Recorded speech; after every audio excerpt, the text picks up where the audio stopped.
సనుబాలు తాగితేనే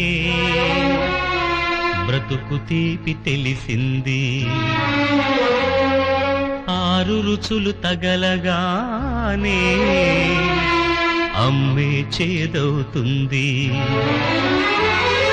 సనుబాలు తాగితేనే బ్రతుకు తీపి తెలిసింది, ఆరు రుచులు తగలగానే అమ్మే చేదవుతుంది.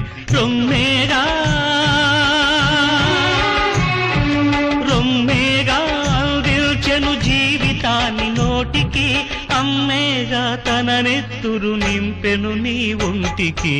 ఎవరు రాయగలరు అమ్మాను మాట కన్న కమ్మని కావ్యం, ఎవరు పాడగలరు అమ్మ అనురాగంలా తీయని రాగం. డౌన్లోడ్